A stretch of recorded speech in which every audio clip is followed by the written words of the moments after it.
Bonjour à tous et bienvenue dans cette nouvelle vidéo. C'est un sketchbook tour, mais avant de commencer, j'aimerais vous dire que c'est une vidéo un petit peu expérimentale parce que d'habitude j'enregistre le son à part pour deux raisons. La première, c'est qu'on entend beaucoup mieux, il n'y a pas de bruit de fond ni rien. Et la seconde, c'est que j'ai tendance à parler très vite, ce qui fait qu'on ne me comprend pas toujours. Alors je vais essayer de faire un effort, mais je m'excuse par avance si jamais vous ne comprenez pas tout ce que je dis. Donc c'est le deuxième sketchbook tour. Le premier, vous le connaissez, c'était celui-ci. Donc c'est exactement les mêmes. J'ai pas tout de suite enchaîné avec celui-ci simplement parce que j'ai attendu de le recevoir et je les ai commandés aux États-Unis. Mais maintenant, ils sont disponibles en France. En tout cas, je les ai vus à 3,30 € chez La Fourmi Créative, c'est un site internet. Donc voilà, c'est pas très cher. Bon après, la qualité, hein, vous avez compris. Si vous voulez plus de détails sur le carnet en lui-même, je vous invite à vous référer à cette vidéo-là où je parle du carnet plus longuement. Donc cette fois-ci, le sticker, il est de Valérie Bastille. Il a un effet holographique magnifique. Et d'ailleurs, le sticker en lui-même, il est vraiment super beau. Il existe en print d'ailleurs, je pense que je vais me l'offrir parce qu'il est vraiment très très beau. Donc, je l'ai commencé en juillet et je l'ai fini là. Je me suis mis un petit coup de speed parce que j'ai réalisé qu'avec Inktober, le zine, etc., j'allais vraiment pas du tout avoir le temps de l'avancer. Donc voilà, je me suis dépêchée pour le finir. Le premier dessin, ça vient d'une photo d'art, il me semble.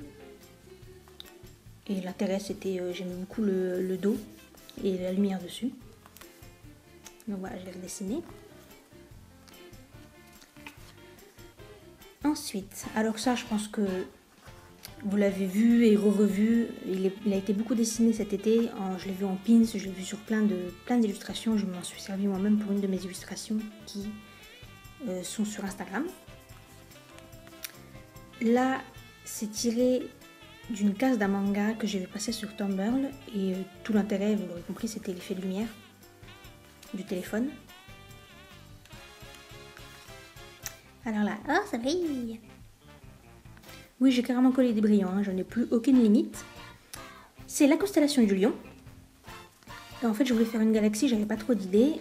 J'ai fait ce dessin-là d'après une photo d'un mannequin. Et alors, je sais pas si c'est ses cheveux ou si c'est parce qu'on était au mois de juillet, aucune idée. Enfin, en tout cas, tout d'un coup, j'ai eu envie de faire la constellation du lion, donc la voici.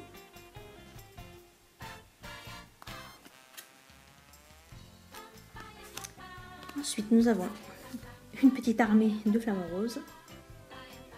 Il faut vraiment que je dessine des animaux plus souvent. Et là, nous avons... Oh, ça brille! Un petit fan art de Sailor Moon.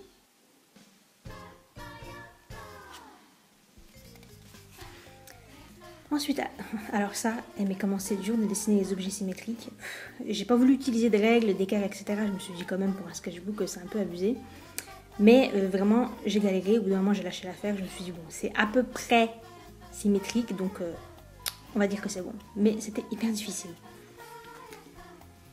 Et là, c'est un couple, d'après photo également. Alors, si vous vous demandez ce que c'est que tout ça, d'ailleurs, vous allez le voir un peu partout dans le sketchbook, hein, vous l'aurez compris, c'est la qualité du papier qui est bof bof.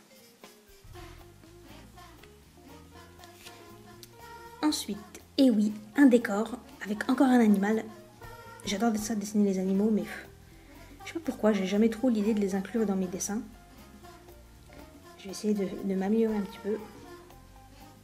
Et puis bon, voilà, c'était, j'ai essayé de faire un décor de nuit où on voit quand même les ombres et la lumière du ciel.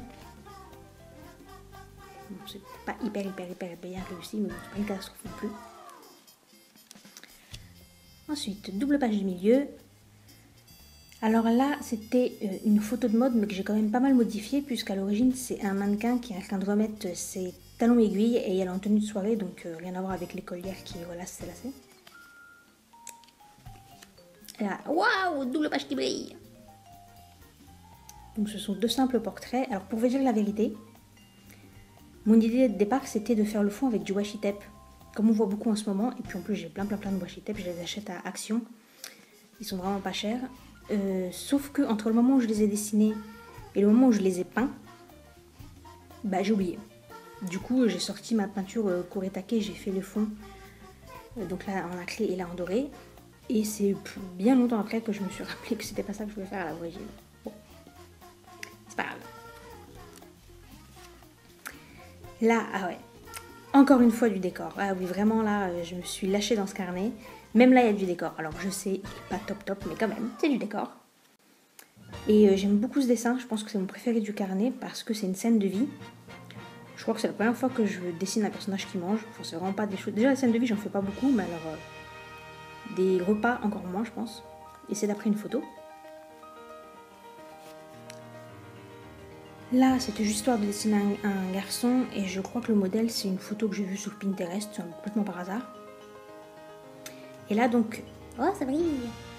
On revient au washi tape. Donc, c'était ça l'idée que j'avais à la base pour les 2 autres portraits. Si j'avais voulu, j'aurais pu faire correspondre les motifs. Seulement, je me suis rendu compte que ça allait me faire gâcher beaucoup de washi tape. Et comme c'est des rouleaux où il n'y a pas beaucoup de mètres, j'ai pas voulu gâcher juste pour ça. Donc voilà. Et il n'y a pas d'inspiration particulière. C'était juste un prétexte pour utiliser le washi tape.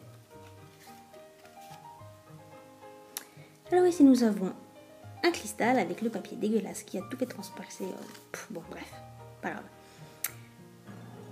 J'adore dessiner les cristaux, j'en fais très souvent. Et là, alors je sais pas si vous arrivez à voir, ça brille aussi, c'est de la peinture un peu cuivrée.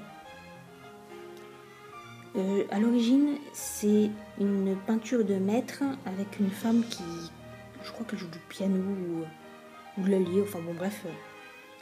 Elle est pas du tout dans cette position, mais j'aimais beaucoup comment les cheveux tombaient sur ses bras. Et du coup voilà, j'ai eu envie de le redessiner. J'ai juste un peu modifié la position.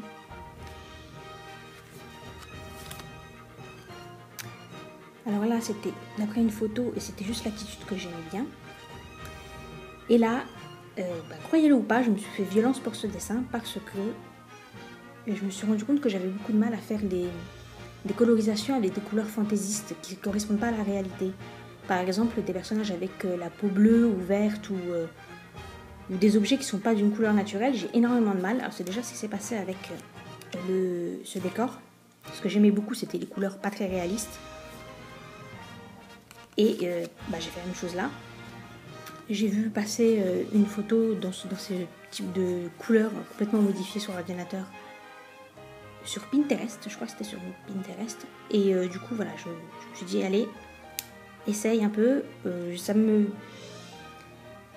choque quand même à chaque fois. Quand je le vois, je me dis, mais pourquoi j'ai fait les feuilles roses? Enfin bon, si ça avait tenu qu'à moi, j'aurais fait du bon vieux vert, bien réaliste.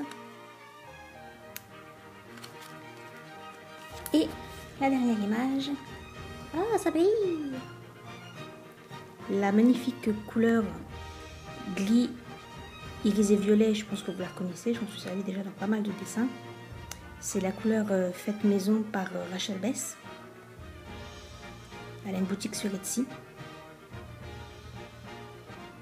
Donc voilà, il n'y avait pas d'idée particulière pour ce dessin, c'était juste le concept que j'aimais bien. Et voilà, on a fini! J'espère que ça vous a plu. Alors on enchaîne avec Inktober. Pour Inktober à l'origine, j'avais prévu d'avancer uniquement sur mon zine. Mais je me suis rendu compte que si je faisais ça, comme le principe d'Inktober c'est de montrer chaque jour un dessin, en fait vous alliez voir l'intégralité du contenu du fanzine avant même qu'il sorte, ce qui du coup était plutôt pas terrible. Donc après je me suis dit non, je vais faire complètement autre chose. Et j'ai beaucoup aimé le dessin avec les Guitar Girls. J'ai l'impression qu'il a eu beaucoup de succès aussi, donc je me suis dit allez, je vais y consacrer Inktober, notamment parce que j'ai beaucoup de paillettes. J'en ai commandé pas mal sur AliExpress. C'est pas très cher, en général c'est entre 50 centimes et 1,50 € le pot, bon ça dépend de la quantité. J'en attends encore d'autres, donc celles-ci comme elles sont trop belles. Mais en même temps, je me suis dit, si tu fais ça pendant tout le mois d'octobre, tu vas pas du tout avancer sur ton zine, ça va mettre 1000 ans à sortir. Donc, j'ai coupé la poire en deux. Je ferai Inktober un jour sur deux, sachant que ça me change pas grand-chose à ma vie, puisque je peins déjà tous les jours. Enfin, en tout cas, quand je peux. Si je peux pas, c'est que vraiment, je peux pas faire autrement. Donc, de toute façon, challenge ou pas, si je peux pas, je peux pas. Et voilà, ce sera donc des Glitter Girls. J'espère que le concept va vous plaire. J'ai déjà réservé le carnet exprès avec 15 pages à l'intérieur, donc si je fais un jour sur deux, voilà, ça correspond. Bon, et bien voilà, vous savez tout. J'espère que le Sketchbook Tour vous a plu. Moi, je vous retrouve bientôt pour Inktober. D'ici là, portez-vous bien. Bye!